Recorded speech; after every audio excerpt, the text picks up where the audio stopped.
भारत और पाकिस्तान के बीच जो मसला है उसका अंतर्राष्ट्रीयकरण करने का जो एक ये नया कदम हम लोगों ने देखा है, ये बहुत आश्चर्यजनक है। पहले भी बैक चैनल डिस्कशंस होते होंगे, डिप्लोमेसी का अपना एक रोल है दुनिया के हर कोने में, लेकिन इस प्रकार वॉशिंगटन से सीज फायर की अगर घोषणा होती है तो कई सवाल खड़े करता है। पीओके को वापस लेने की सहमति संपूर्ण संसद के सभी सदस्यों ने एक स्वर में ली थी। 1994 का जो रेजोल्यूशन है, समय आ गया कि उसको हमें दोबारा दोहराना चाहिए। मैं समझता हूं कि हमारी जो मांग है उसको सरकार को सुनना चाहिए और एक विशेष सत्र पार्लियामेंट का बुलाना चाहिए। काफी चीजें उसमें डिस्कस होनी भी चाहिए और देश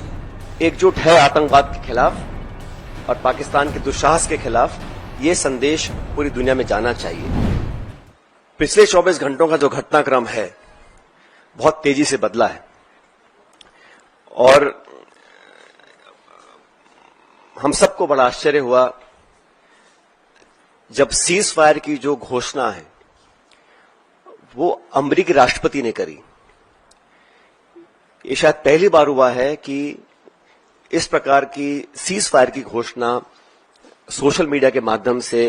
अमेरिका के राष्ट्रपति करते हैं और जो उन्होंने अपने सोशल पोस्ट पर लिखा है उस पर भी हमको ध्यान देना चाहिए।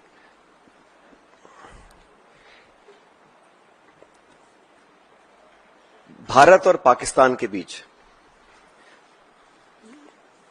जो मसला है उसका अंतर्राष्ट्रीयकरण करने का जो एक ये नया कदम हम लोगों ने देखा है, ये बहुत आश्चर्यजनक है और कांग्रेस पार्टी बहुत लंबे समय से इस मांग को करती आई है कि हम लोगों को पार्लियामेंट का एक विशेष सत्र बुलाना चाहिए। आप सबको याद होगा 1994 में कांग्रेस की सरकार में सर्वसम्मति से एक प्रस्ताव पारित किया था जहां पर पीओके को वापस लेने की सहमति संपूर्ण संसद के सभी सदस्यों ने एक स्वर में ली थी। 1994 का जो रेजोल्यूशन है, समय आ गया कि उसको हमें दोबारा दोहराना चाहिए और इस पूरे प्रकरण में पहलगांव के आतंकी हमले के बाद देश में शायद पहली बार अनप्रेसिडेंटेड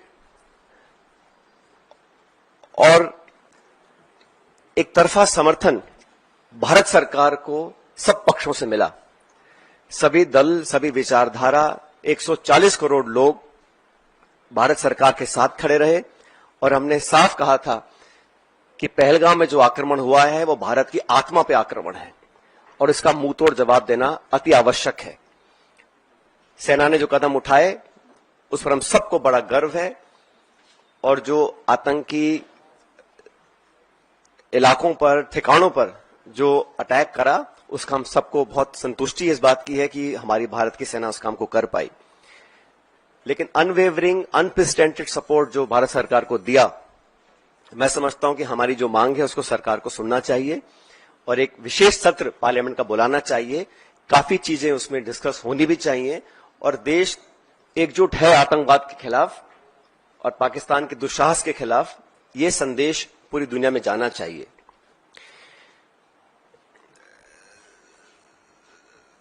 साथियों, जब ये घोषणा मीडिया के माध्यम से, और मैं सिर्फ उन बातों को रखना चाहता हूं जो पब्लिक डोमेन में है, काफी कुछ ऐसी बातें हैं जो हम सबको जानकारी में नहीं है, लेकिन जो पब्लिक डोमेन में है उसको देखकर लगता है कि बहुत से सवाल खड़े हुए हैं। अमेरिका का 2 दिन पहले कहना कि it is none of our business, उसके बाद secretary of state, vice president, US president सबसे पहले घोषणा करते हैं कि सीज फायर हो रहा है, उसके बाद पाकिस्तान और भारत भी सीज फायर का ऐलान करते हैं। ये जो मीडिएशन है इसको क्या भारत सरकार ने एक्सेप्ट किया है और किन कंडीशंस पे इस प्रकार की घोषणा अमेरिका ने करी है, ये बहुत बड़ा सवाल है। उसमें कश्मीर का जिक्र किया गया है। सेक्रेटरी स्टेट ने बोला है कि एक न्यूट्रल साइट पर कश्मीर के मुद्दे को, और कितना गलत अमेरिका के राष्ट्रपति जी ने कहा कि हजारों साल पुराना ये मुद्दा है। वो भूल गए कि 76 साल पहले ये एक ही देश था, कोई मसला नहीं था, लेकिन उन्होंने कश्मीर के मुद्दे को उठाया। और मुझे लगता है कि ये इंडिया पाकिस्तान को हाइफनेट करने की दोबारा कोशिश की गई है। आईएमएफ का बेल आउट करना, पहले भी बैक चैनल डिस्कशंस होते होंगे, डिप्लोमेसी का अपना एक रोल है दुनिया के हर कोने में, लेकिन इस प्रकार वॉशिंगटन से सीज फायर की अगर घोषणा होती है तो कई सवाल खड़े करता है। भारतीय थल सेना के पूर्व जनरल्स ने भी जो बातें बोली हैं उस पर भी हमको ध्यान देना चाहिए।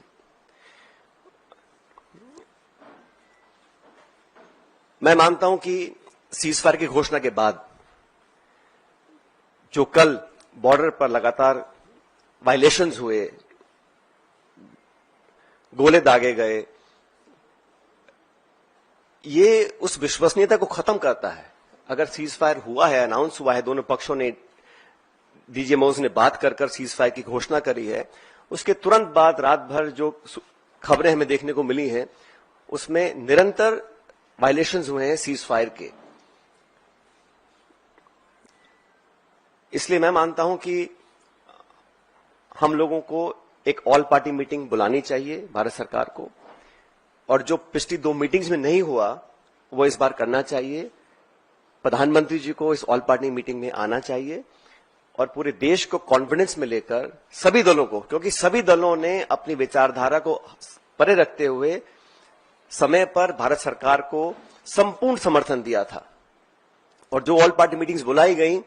उसमें प्रधानमंत्री जी नहीं आ पाए थे। तो एक और ऑल पार्टी मीटिंग बुलानी चाहिए जिसमें वो सबको कॉन्फिडेंस मिले, सब पॉलिटिकल पार्टीज को और देश को कॉन्फिडेंस मिले कि सीज फायर हुआ है, किन शर्तों पर हुआ है, और अगर सीज फायर की घोषणा के तुरंत बाद रात भर पाकिस्तान गोलाबारी कर रहा है, सरहद पर मोटर फायर कर रहा है, तो उनकी विश्वसनीयता पर कब तक विश्वास किया जा सकता है, और क्या गारंटीज हैं कि भविष्य में इस प्रकार की घटना को अंजाम नहीं दिया जाएगा। क्योंकि पाकिस्तान की सेना, पाकिस्तान का पॉलिटिकल सेटअप इस देश से बहुत फर्क है, तो वहां पर क्या अश्योरेंसेस हैं, क्या गारंटीज हैं और क्या विश्वसनीयता बची है कल की ढेर सारी वायलेशंस के बाद, ये एक बहुत बड़ा सवाल है।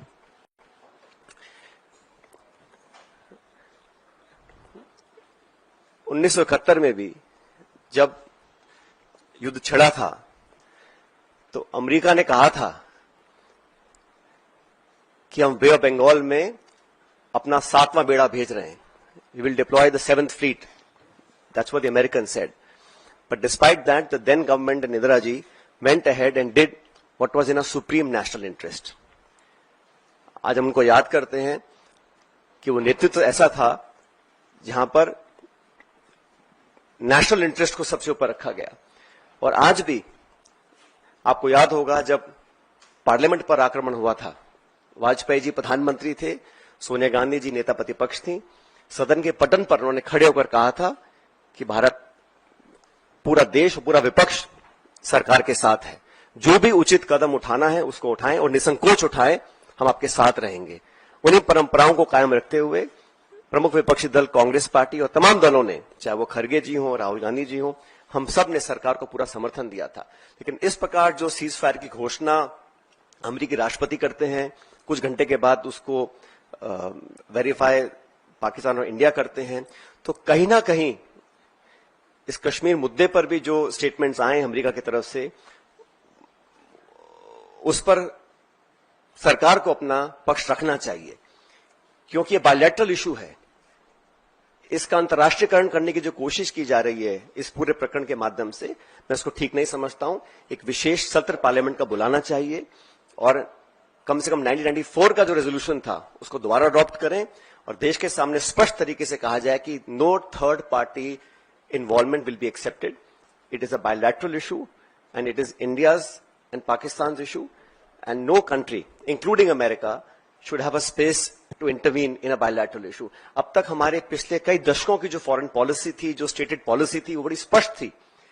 उसमें कहीं मीडिएशन का, नेगोशिएशंस का, थर्ड पार्टी इन्वॉल्वमेंट का कोई स्कोप ही नहीं था, चाहे कोई प्रधानमंत्री हो, कोई सरकार हो। लेकिन जो अमेरिका का स्टेटमेंट आया है,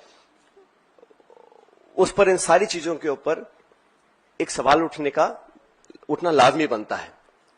इसलिए मैं इतना अपील करूंगा कि ऑल पार्टी मीटिंग सरकार को बुलानी चाहिए तुरंत प्रभाव से, और हमारे सैनिकों ने पिछले दिनों में जो कर दिखाया है, मुझे लगता है कि उस पर हम सबको बड़ा फख्र है, बड़ा नाज है, और हमारी सेनाओं का जो बल, जो ताकत, जो शौर्य, जो वीरता, जो कार्यकुशलता, जो प्रिसिशन, जिस जांबाजी से उन्होंने मजा चखाने का काम किया है पाकिस्तान को, उन सब पर हमको